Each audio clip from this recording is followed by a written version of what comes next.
Hey everyone, welcome back to Calculus 2. This will be lecture 27 of the course. And in this lecture, we're going to discuss two very powerful tests for convergence.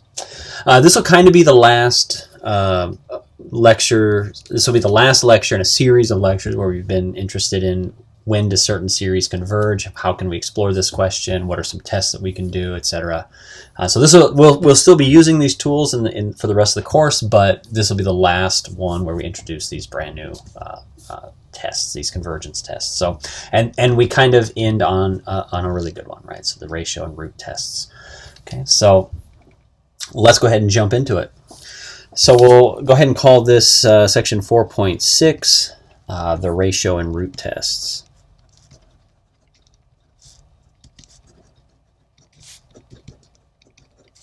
Okay, and the first thing we want to do is define we want to distinguish between absolute and conditional convergence. So this is something that we kind of is hinted at in the previous lecture when we talked about alternating series, but we formally defined it here. All right, so let's start with that. What we say is that a series A of n is absolutely convergent if the sum of the absolute value series converges. Right? That's what we mean by absolutely convergent, absolute convergence.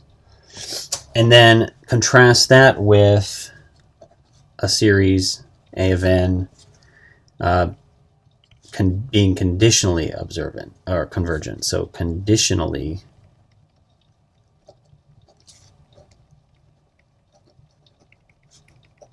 right, so a series A of n is conditionally convergent if sum of A of n converges. Right, so it converges, but its absolute value does not.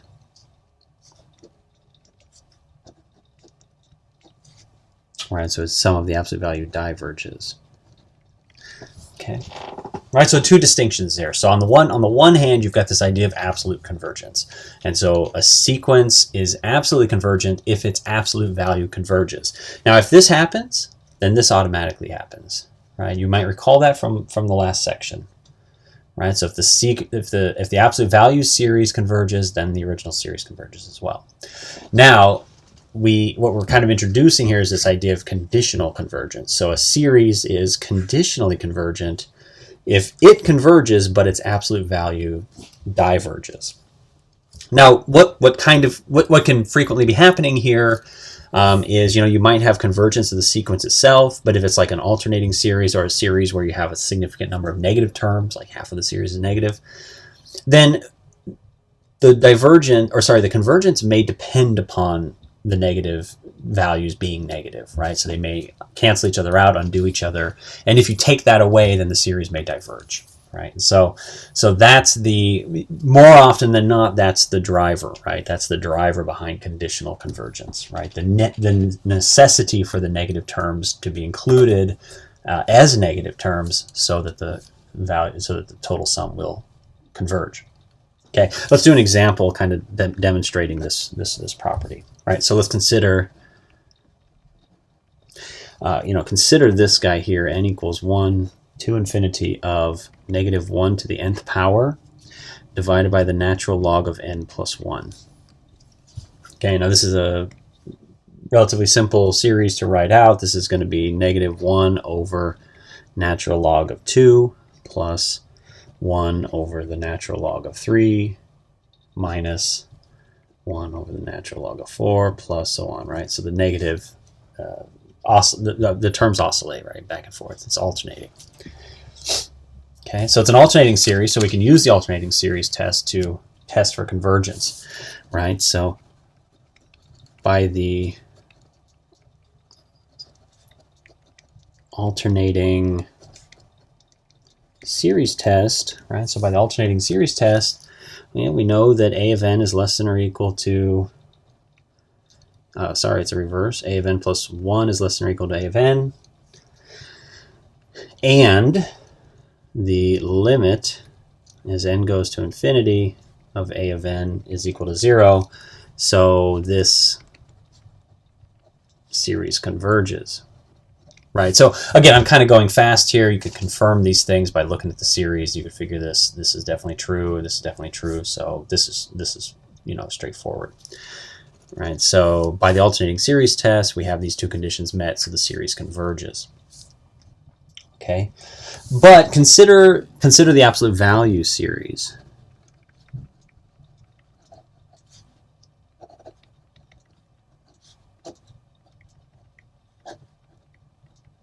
Consider this absolute value series. Right, now we're just going to use direct comparison on this, right?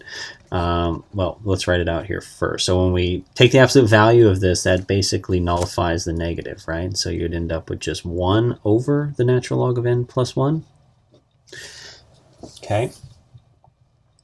By direct comparison, and we could compare this directly with the harmonic series.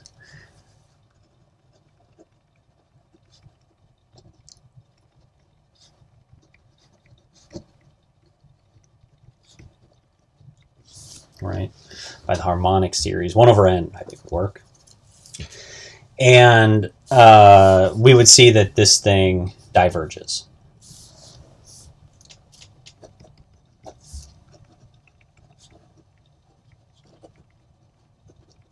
Okay, so we would see that this series diverges.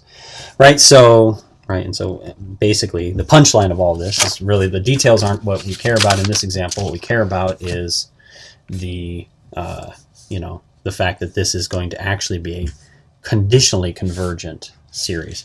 So since the original series converges and the absolute value of the series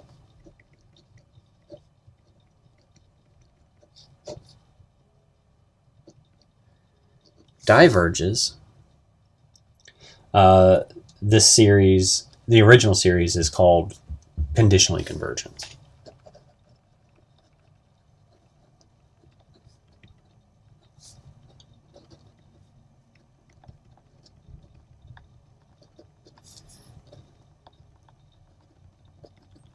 Right, so it doesn't converge in absolute value, but it converges.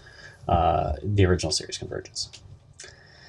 So what we're really interested in here, at least for this section, is the absolute convergence case. All right, so what we want to do is next we're going to look at a theorem that provides a test for absolute convergence. Okay, so this is called the ratio test. Okay, this is the ratio test. And I'll just write that in here because we'll be using this a lot in the coming sections. We'll need this a lot when we get into power series and Taylor polynomials and towards the end of the class here, or towards the end of the course. So let's let the sum of a of n be a series with non-zero terms.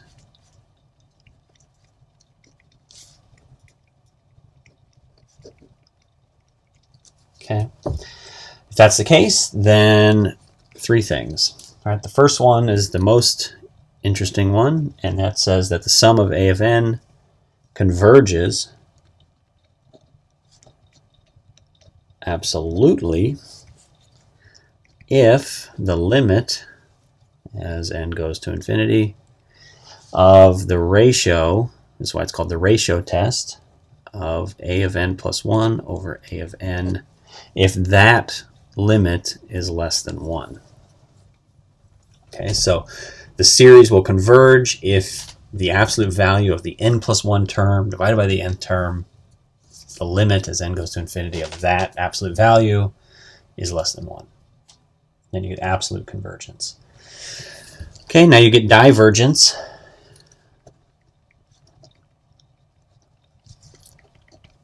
Okay, you get divergence if the limit is greater than 1.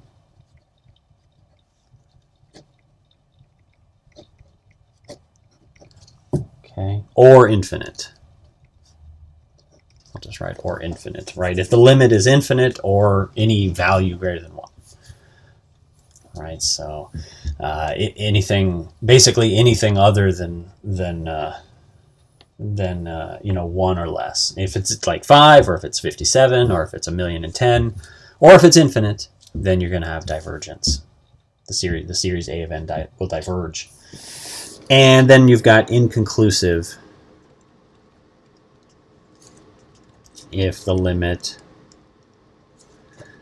of the ratio is equal to 1. Right? If you've got equality, then you don't know. Right? Then the series could converge, it could diverge. You don't know. It doesn't help you. So you have to move on to a different test. Okay. So this is the ratio test, and this is a really nice test. It's pretty simple, right? And it works for a lot of series. It's very useful, mostly because the nth term and the n+1 term are going to have a lot of things in common. So when you divide one by the other, you get a lot of cancellation, and you get generally, if it's a complex, terms are complex, this can be a simpler limit to evaluate. So let's go ahead and prove the first part. Okay, so usually in Calculus 2, I try, anyways, to kind of ramp up the volume of proofs. I like to give at least one good proof every lecture, because we're getting ready for Calculus 3, and then after that we're getting ready for the math courses where proving things is the point. And so the beginning of the course, we maybe had a proof once every 3 or 4 days, every 3 or 4 sessions, and towards the end of the course, it should be every time, in my opinion, just because we're really trying to gear up. We want people to be maximally exposed to these things. Okay, so let's prove the first part. Right, the other parts I don't know if they're hard. I've not done it myself, but the first one I've seen before. It's the most important part of it. And so let's take a look at it. So what we're going to do is we're going to assume that the limit as n goes to infinity of the ratio a of n plus 1 over a of n is equal to some value r, and that value is less than 1. Okay, that's our assumption, right? So that's basically the condition that we need, and if that's true, then supposedly this series will converge, and that's what we need to show. We need to show that this implies absolute convergence. Okay, so assuming this is true, let's choose r, right, a real number r, such that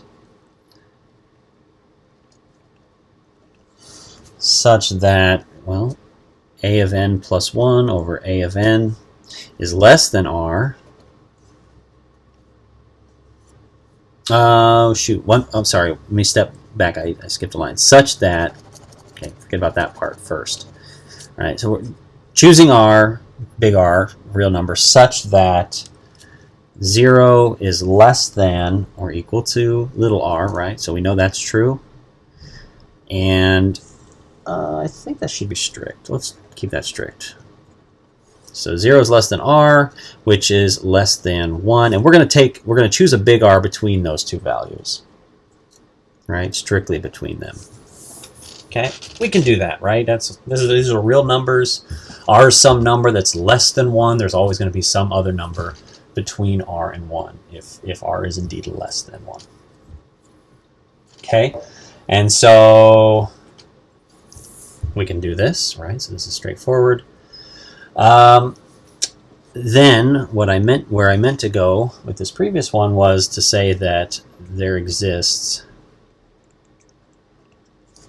an n greater than 0, right? So some positive integer such that the ratio of a of n plus 1 over a of n is less than r, your chosen r. Right? So the ratio is less than r for all n greater than this hypothetical positive integer n. Okay, so basically what we're saying is, we know that the limit of this is equal to some little r, which is less than 1. We're going to choose a big R between those two numbers, right? And we know that it's possible to find a natural number or positive integer such that the ratio is less than r for all n that are larger than this big N. Okay, then we have the following.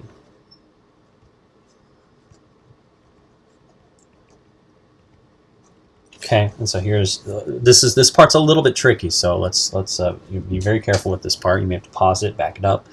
So if a of n plus 1 over a of n is less than r, right, then I'm just going to rewrite this very carefully here. Right, then that, right? And these are both positive numbers, and so this is going to imply that a of n plus 1 is less than a of n times r, whatever r happens to be. Okay, and so this is the part that we're interested in. Okay, now we can do this again, right? We could also say that a of n plus 2 over a of n plus 1 is less than r, and that's going to imply basically the same thing, right? It's going to imply that a of n plus 2 is less than a of n plus 1 times r. Right, so that's true. Okay, and we could keep going. Right, a of n plus 3 over a of n plus 2 is less than r implies that. Okay, so we could keep going. Right, and so by doing that, by generating this series of inequalities, we get the following. We get this. Right, this is the first one we saw.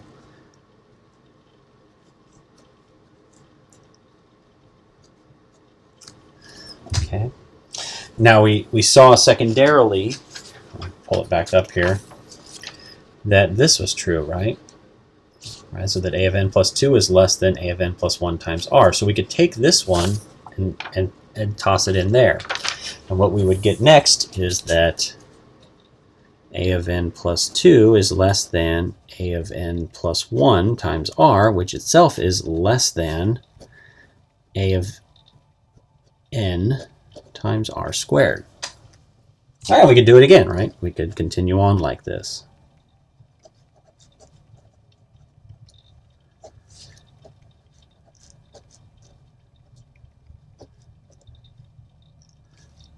Okay.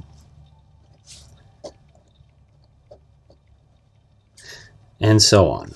Right, we can continue on. Okay. And so we can construct from this we can include elements of this and create a geometric series. So the geometric series, okay, let's write this out carefully as well. So this would be absolute value of a of n times r to the nth power, right? So this is going to be n equals 1 to infinity, right? And so this is going to be equal to what? A of n times r plus, plus a of n times r squared plus ... right? And this goes on and on. This is going to converge, right? This series here will converge.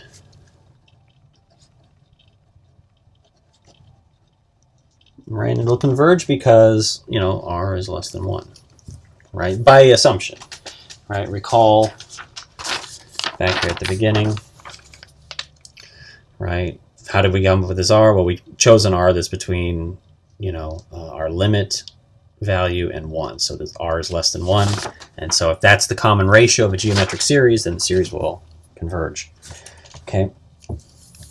All right, so then by the direct comparison test, okay, the series, and here's another one, we got to be really careful here, n equals 1 to infinity of a sub big N plus a little n here. Now, little n is the index, big N is, you can think of it as a constant, right? It's a fixed n that we have chosen such that all of these inequalities hold.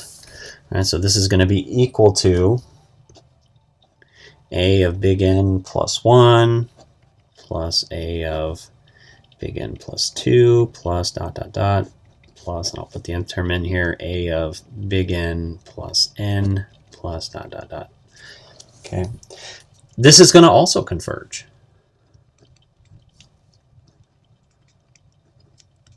Why is this one going to converge? Because of the inequalities we just set up, right?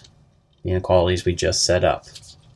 Okay, so a of n plus 1 is less than a of n times r. A of n plus 2 is less than a of n times r squared, right? So term by term,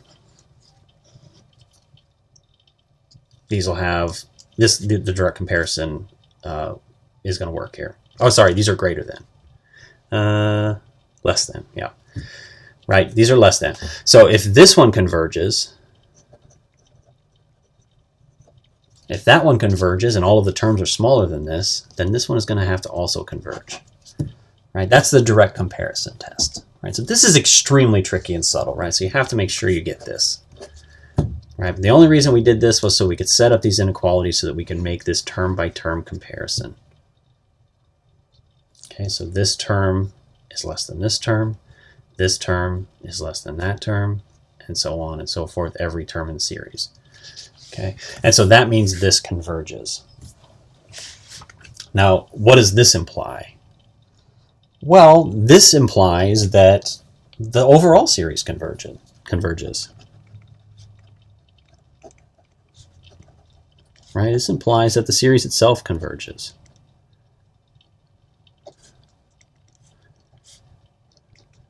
Why does that work? Why does this work? So why? Why does that make sense? Well, hopefully it makes sense because basically these two series are the same except for this one is missing the first big N terms. It's missing a finite number of terms up front. All right? And so that's not going to impact the convergence of the series, right? All right. Let me write this in. So because discarding a finite number of terms, right, namely n equals big N minus 1, does not affect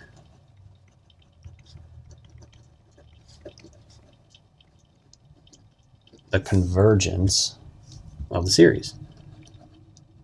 So I've said this before, but let's mention it again here. It doesn't matter what the first 50 terms of the series are, or what the first 1,000 terms are. It only matters what comes between 1001 and infinity, right? You have to take into account that we're really talking about infinity here. We're talking about an infinite series, right? You just keep adding and adding to it. So the first 50 terms don't matter. That's definitely finite, no matter what. The first 50 terms is always finite. You can't have an infinite, you can't add up to infinity in the first 50 terms or the first 1,000 terms, right? So no matter what they are, they're not going to affect the convergence, right? So if I can prove that this series converges, then that's going to imply that this one must as well. Whatever those first 50 terms are, or first 1,000 terms, you just add it right to it. It's a finite number plus a finite number, and so you get a finite number. Okay. All right, and so that's that, right? So what do we have here? We have that this thing also converges. And so that implies, consequently, by the absolute convergence theorem,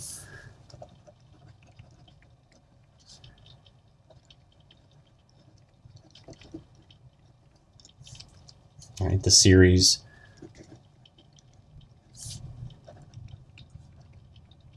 converges, right? So if you've got the absolute value of a series converges, the series itself must also converge. That's a fact that we established like quite a ways ago, I'd say back in maybe in section 4.2. The very beginning when we started talking about series.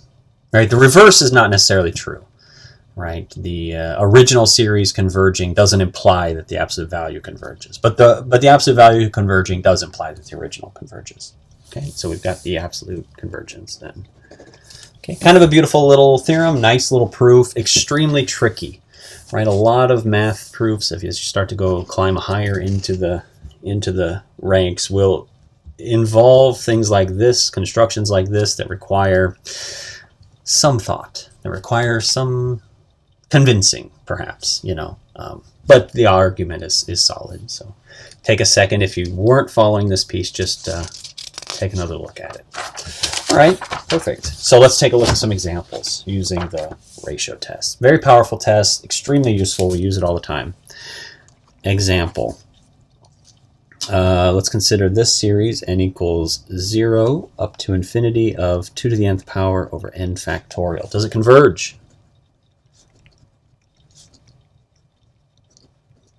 Does this converge? Well, let's just try to use the ratio test. Okay, what does the ratio test say? Well, the terms have to be non-zero. That's pretty much it, right? And so obviously non-zero, right? The n equal 0 factorial is 1 and 2 to 0 is 1, so, and everything else is definitely positive. So non-zero terms. So let's take a look at this. This is what we need to look at. Limit as n goes to infinity of the ratio of the n plus 1 term to the nth term. Okay, and so the n plus 1 term would be 2 to the n plus 1 divided by n plus 1 factorial. And instead of making a fraction over a fraction, I'm going to do a fraction times the reciprocal of the fraction. And so the a of n term would be, I really need the 1 over the a of n term. And so we get n factorial over 2 to the n there. And a lot of really nice cancellation occurs here. Okay, so 2 to the n plus 1 over 2 to the n is just 2. So you get a 2 up top. And then n factorial over n plus 1 factorial. Well, it turns out that's just n plus 1. Now be careful, make sure you understand that. That's a mistake, that a lot of people in Calculus 2 make when they start dealing with these factorial expressions. They'll start canceling them wrong. So I'll just do this once just to make sure that people are following. All right, so what do these things mean? Well, I've got 1 times 2 times 3 times ... times n minus 1 times n on top. And then on the bottom, I got the same thing.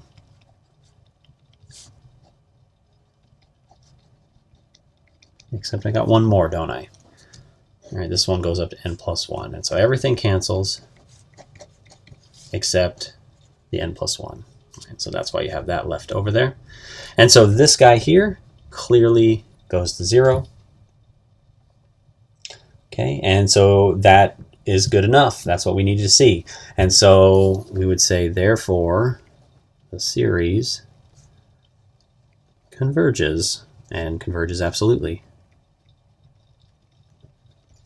Okay, and this is by the ratio test. I better put that in there. Right, because that's what this thing here is. Right, taking the ratio of the n plus 1 term to the nth term and evaluating the limit as n goes to infinity. What happens to that when it gets really big? Okay. All right, perfect. Let's take a look at another example.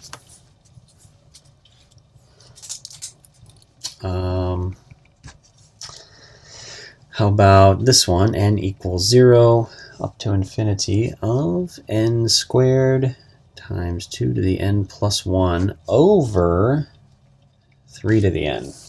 Does this converge? Again, let's just jump right into the ratio test. Everything is non-zero for sure. So that's what we need to check. And then we just try it.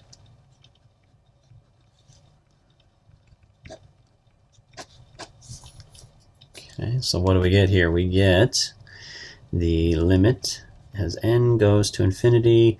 And now we have to write in the n plus 1 term first. So that'd be n plus 1 squared times 2 to the n plus 2 power divided by 3 to the n plus 1 power. Okay. And then we're going to take that divided by a sub n, which is just this. And so I'm going to reciprocate that and multiply. So I'd have 3 to the nth power. And then down here it's n squared times 2 to the n plus 1. Right, now this is all just, everything's positive here, so the absolute value is not really important, so we can drop that and just make those brackets. And what can we simplify? The nice thing about this method is that very frequently it results in some pretty good simplifications. So the 2 to the n plus 2 divided by 2 to the n plus 1 is just 2. So we've got a 2 up top. Now we're stuck with the n plus 1 squared. What about the 3n? And that means we're stuck with the n squared on the bottom as well. Right, so I'll put that in there. Now what about the 3's? Well, same thing, so you get a 3 there, don't you? All right, so let me rewrite this slightly. Now, the thing to notice here is that, and you could verify this by just expanding this n plus 1 quantity squared here, but this is going to be a second degree polynomial up top, and the leading coefficient is going to be 2. Right? This is going to be 2n squared plus something or other. Right? But the fact that it's 2n squared on the top and 3n squared on the bottom means that the limit is 2/3. Okay, and that's less than 1. Right? So the series converges. Okay? Right? Perfect. So the series converges by the ratio test. Okay. Let's see, one more example. Let's take a look at one more example. Okay, so the last example, let's take a look at this one. Here, the series we're interested in is n equals 1 to infinity of n to the n divided by n factorial. Now we're talking serious growth here. My guess, and I don't know, well I kind of do know, is that this is going to diverge. But, you know, these are both going to grow fast, right? It's a question of which one grows faster. So you've got n raised to the nth power, so that's 1 to the first, 2 squared, 3 to the third, 4 to the fourth. Down here you got a factorial, which grows pretty quickly as well. So let's take a look and see if the ratio test can help us with this.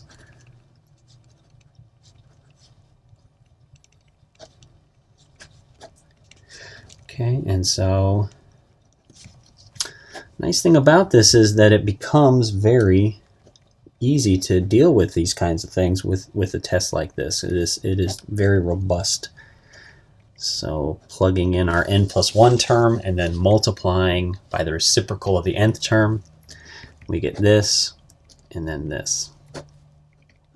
Right now everything is positive here, so its absolute value is not necessary. And let's see. Yeah, we can do a little simplification here right out of the box. The n factorial and the n plus 1 factorial will cancel, right? And I'll have n plus 1 to the n plus 1 power over n plus 1, and then times 1 over n factorial. Okay, now what happens to this? This is equal to the limit as n goes to infinity of n plus 1 to the nth power, right? There's a cancellation that occurs there, divided by, hang on one second. I might have made a mistake here. 1 over, this should be n to the n. Sorry about that. Yeah, the n factorial was in the top, right? So this should be n to the n down here. And so this will be over n to the nth power. Okay, and we can, since everything is exponentiated with an n, we can rewrite this again as the limit as n goes to infinity of n plus 1 over n raised to the nth power. And we can see what happens here, right? So inside here, let's divide everything by n. And we'll get, well, no, sorry, let's break it up. That's what I meant to say. N over n plus 1 over n to the nth. And we'll have 1 plus 1 over n to the nth. And so what is this, right? Well, this is one that we've seen, right? And you may have to go back. I don't recall which lecture it was, which section, but this is one that we saw. And what we saw was that this was equal to E. So this is the constant E. Okay, and now that E is 2.4 something or other, so it's greater than 1. And there it is. The series will diverge.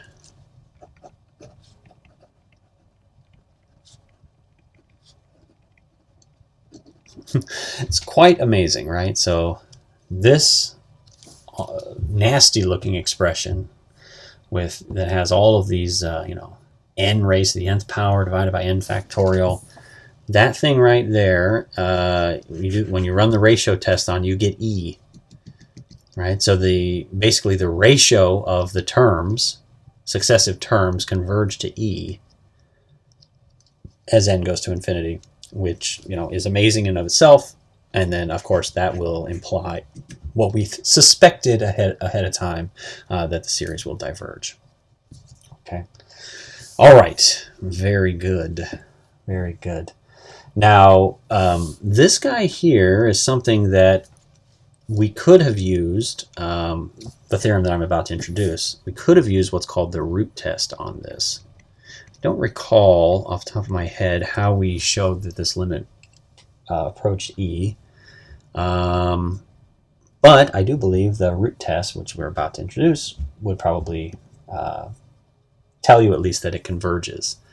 Or that the root test is for series, but a term like that would work for us with the root test. But anyways, so that's the last example. Let's jump into the root test. So this will be the last test that we formally introduce. We may see some other techniques, but this will be the last one that we formally introduce. It's called the root test.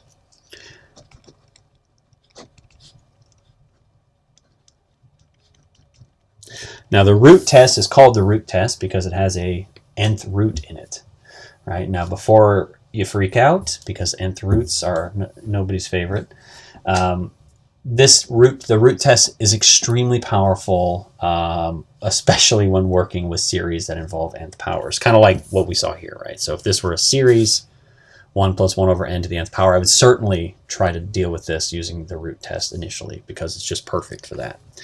Okay, which is kind of what I was trying to say there, but I misspoke. Okay, so here's the root test. So let the sum of a of n be a series. All right, so there's any series. Okay, and then we've got the following conditions. The sum of a of n converges absolutely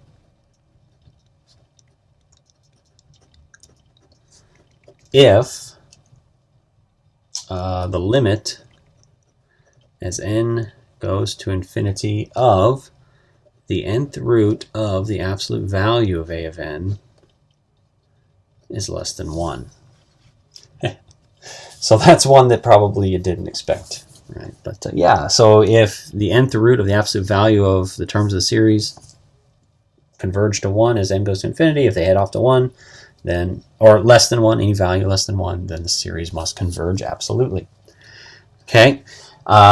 Secondly, next comes the divergence condition. So this will diverge if, similar to the ratio test, the limit as n goes to infinity of the nth root of a of n is greater than 1 or infinite. Right? If the nth term, absolute value of the nth term, take the nth root of the absolute value of the nth term is infinite, then the series will diverge. And then just like with the ratio test, inconclusive if the limit as n goes to infinity of the nth root of a of n equals 1. So if it's equal to 1, then there's nothing that can be said. But if it's less than 1, we can say something. If it's greater than 1, we can say something as well. Okay.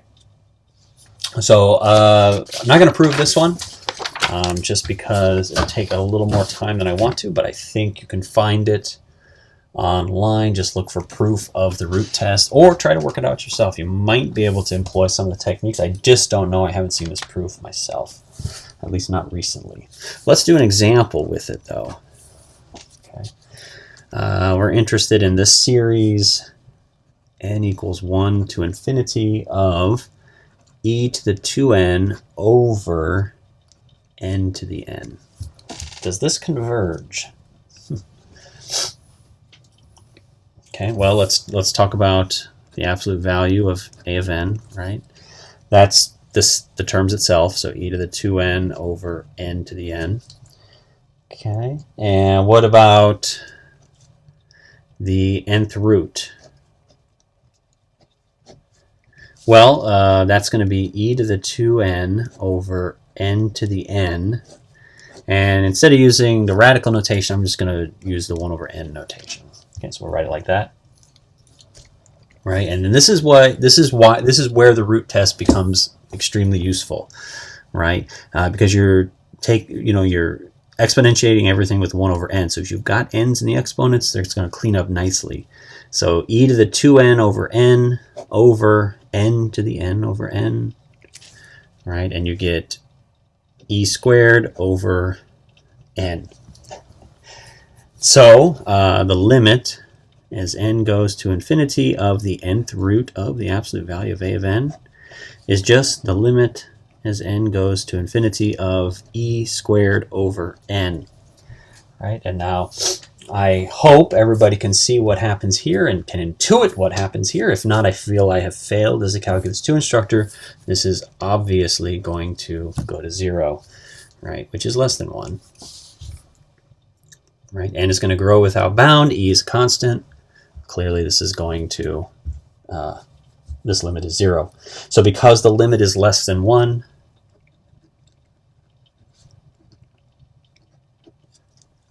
right, the series converges.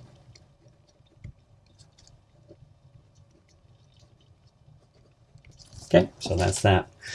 Sorry, I should say it converges absolutely.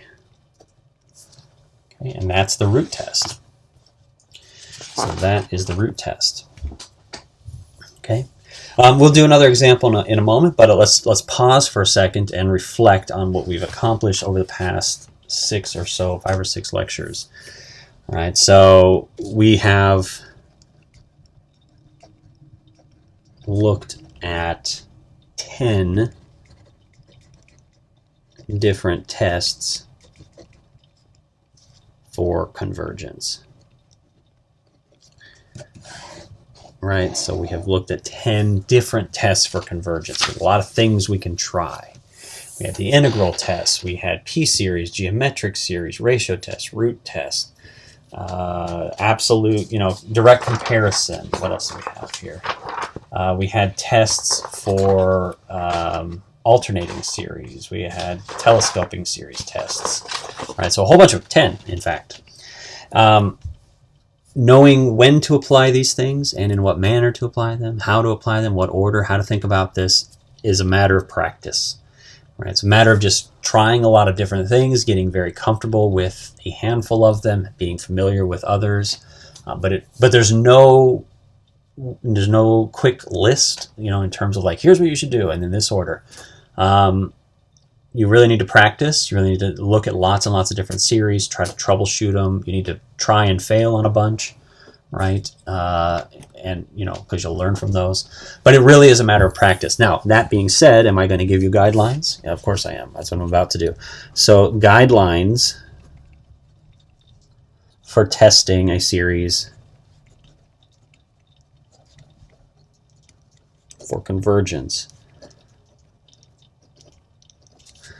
Right, now you may have your go-to test, like maybe, if it were me, ratio test would probably be my go-to test if I can use that. If that one doesn't work, or I get an inconclusive, or I can't find the limit, or I get something, it doesn't work out, then, maybe I look at the integral test, or maybe I do a direct comparison, right? So here's how I would approach it, right? Here's a good way to approach it, a disciplined approach. So first thing to ask yourself is this: does the nth term approach 0? If not, the series must diverge. Right? So if you can automatically show that the limit of the nth term is not 0, then the series must diverge. Okay. Second thing I would look at is the series one of our special types? Right? And I'll just put special here. Right? Is it geometric? P-series? Alternating? Telescoping? Right? Is it one of these types? If it is, even if it's a rather exotic version of one of these, if it's a really exotic geometric series, but you can see that it is in fact a geometric series, AR to the n, you can apply the theorems for those series specifically, and they're very easy to recall or look up as needed. Okay.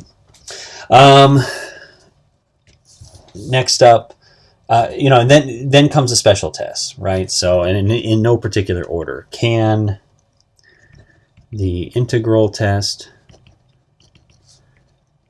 ratio test, root test, etc. be applied? All right, so then start to think about the specialized test. For me personally, I would run right to this one. I find that to be the most straightforward, easiest to use most often, right? But if it has a certain form where everything is exponentiated with an n, root test might be the way to go. It might simplify things dramatically, really quickly. And it's it's very much like the ratio test in terms of the way it works. But and then finally, this is the hardest way to do it is to create a comparison, like a direct comparison. Sometimes this is hard. I think it requires a certain kind of thinking. It's not necessarily hard. It's just something you have to kind of used to doing. But can the series be compared to one of our special types?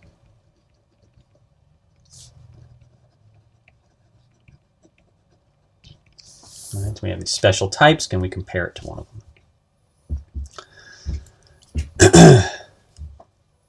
Okay, so these would be good guidelines. Again, you can do it your own way. You should do it your own way. But maybe consider thinking about this approach if you're presented with a series and you have no idea what to do. This would be a good way to approach it. Okay, now what I'd like to do next is just do a couple more examples, kind of spanning. Look at a couple series and use some different tests that we maybe haven't seen for a little while, just as a kind of a refresher. All right, so this won't take long. It's kind of simple ones, but just to remind people. Right, so the first one we want to look at is the sum from n equals 1 to infinity of n plus 1 over 3n plus 1. Right, and the question is, does this converge? Well, here's where the nth term limit can just come into play really quickly. So just notice that the limit as n goes to infinity of n plus 1 over 3n plus 1, we know that's equal to 1/3. It takes a second to check. Right? This is not 0, and so that's going to imply divergence. Right? That's just the nth term limit test. I think it was one of the first ones we learned. I can't recall if we actually called it that, or what did we call it? That doesn't probably matter, but it was one of the first sections where we talked about these, and this was one of the first theorems we had. I believe we called it something like the nth term. I'm looking back right now. Yeah, limit of the nth term. Okay. So this is the limit of the nth term test, right? So real simple, easy to see. Okay, what about this one? N equals 1 to infinity, the sum of, and then it's pi over 6 to the nth power. Well, the pi over 6 might throw you, but this is a geometric series, right?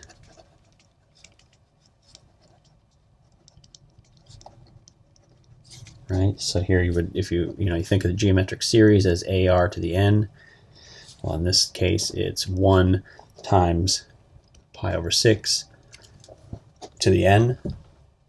Right. So R is equal to pi over 6, which is less than 1. And so the series, so you might not recognize that. This is 3.14 divided by 6, so that's less than 1, right? It's like 1/2. And so the series, would converge.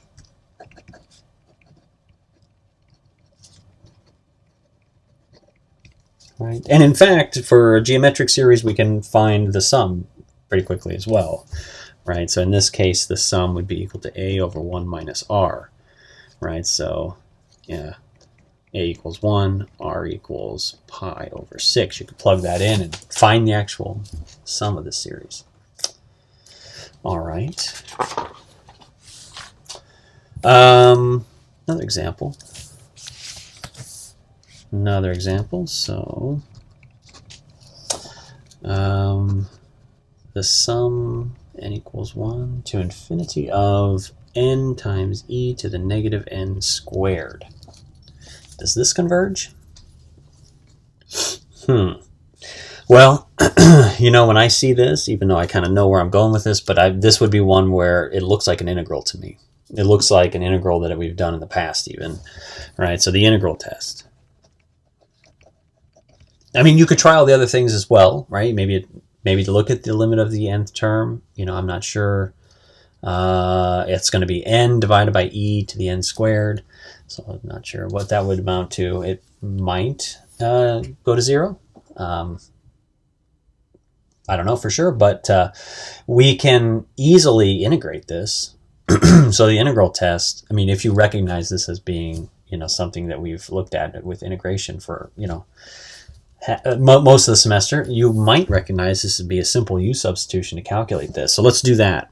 All right, so the integral of 1 to infinity of x e to the negative x squared dx. Okay, and so we could integrate this, right? We could write this as, we're going to need a 2 in there, so 1 to infinity of 2x e to the negative x squared dx. Right, and then so just kind of coming off to the side, you'd let u equal negative x squared, du equals, well, let's make it just x squared. So then du is 2x dx.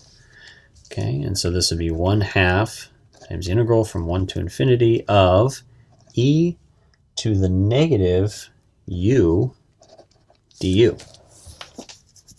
Okay.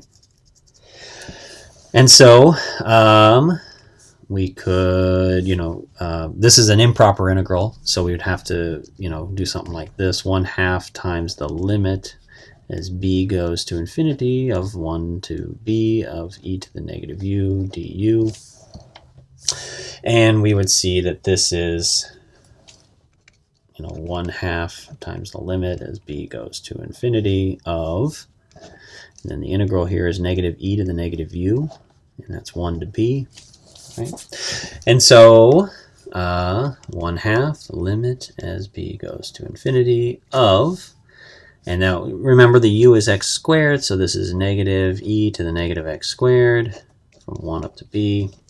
Okay, so last one we can get in this one. So it'll be negative e to the negative b squared minus, so minus negative e would make it a plus e to the negative 1. Okay. And so we can kind of look at this and see what's going to happen here. So basically this one is going to go to 0 as b goes to infinity, right? Because this is e to the negative b, so that's 1 over e to the b, right? So the e to the b is in the denominator, so it's going to grow. Numerator's constant, -1, so that's going to be 0. And then this will be 1 over e. Okay, and so this would ultimately, I believe, this would be equal to like 1/2, 1 over 2e, something like that. Okay. So at any rate, it's less than infinity, right? So it's a finite number. And so the integral test says that, hey, first of all, these terms are positive and decreasing, and the integral converges, and so the series must converge as well. So the series n equals 1 to infinity, n e to the negative n squared is less than infinity as well. Okay. Excellent. And two more examples. Two more examples. Almost there. So the next one, n equals 1 to infinity of negative 1 to the nth power times 3 over 4n plus 1. Right, so obviously a alternating series. And can we figure out if this thing converges or not? Yeah, I think so, right? Because so the nth term, we'll use the alternating series test. The nth term is 3 over 4n plus 1. What about the an plus 1 term? It's going to be equal to 3 over, and you'd have to write it like this, 4n plus 1 plus 1. So let's be careful here. This would be 3 over 4n plus 5. So definitely we have a of n greater than or equal to a of n plus 1, right? Because 3 divided by 4n plus 1 is definitely larger than 3 divided by 4n plus 5, right? And that's going to be true for all n. Okay, and let's see here. So once we've got that piece, we got to look at the limit. The limit as n goes to infinity of 3 over 4n plus 1. Well, that's definitely 0. Okay, so the fact that, you got this piece here and this piece here, and together they imply that the series converges. Okay, so the series must converge. Okay, and so that is the alternating series test, and that's from last lecture. And then the last example we'll look at is this one. So the sum n equals 1 to infinity of n plus 1 over 2n plus 1 to the nth power. Does it converge? Well, this is a beauty. Perfect for the root test, right? Everything is exponentiated by the n. That's the thing that's creating the uncertainty. The rest of it's really straightforward. So let's try this out here. Let's just take the absolute value of the nth root of the absolute value.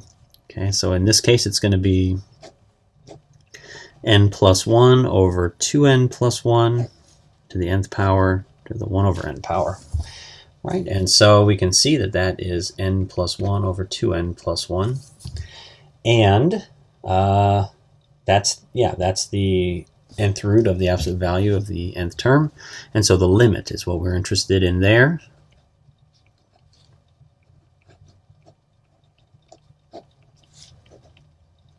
Okay, so the limit as n goes to infinity of n plus 1 over 2n plus 1. Well, that is another one, again, that I would hope everybody knows by now, right? You've got two polynomials, first degree. The ratio of the lead coefficients is the limit there, so it's 1/2 less than 1. So the root test would say the series must converge. Okay, so there we go. We just went through about 5 or 6 examples in rapid succession of, just pulling from different tests and different approaches, right? And so again, I can't state enough, that this is the kind of thing that requires a lot of practice. You certainly aren't. I wouldn't expect anybody would be required in any course to memorize all of these tests. Maybe some courses. When I was an undergraduate and I took Calculus 2, I was not required to remember these, but it was hard enough just applying them. So I had, access to notes where I had the tests written down, and that's how I did well in the course just by being familiar with which ones to apply when and which ones I would have the most success with the least amount of effort, right? So, and then also just being able to interpret them, right? So sometimes, like some of the tests, they don't tell you whether something converges or not. They say, hey, if this limit exists, then the top and the bottom do the same thing, right? So if you know the top converges, then you know the bottom must converge as well, right? So sometimes the logic involved can be a little cumbersome, and so that's the thing that you really got to focus on understanding is like, when can I use these? What can I conclude from them? And then of course being able to apply them correctly. Okay, so that is it. Now next time, in the next session, we'll kind of shift gears a bit and discuss Taylor polynomials. So that's going to be Taylor polynomials and approximation, and then close on the heels of that, it will be power series and Taylor series. And so these are going to be I think a high point of Calc 2. I also feel that just integration in general is a high point, but I do think power series is pretty interesting and cool stuff. So we'll end with a high note in the coming 3 or 4 lectures. So talk to you all then. Take care.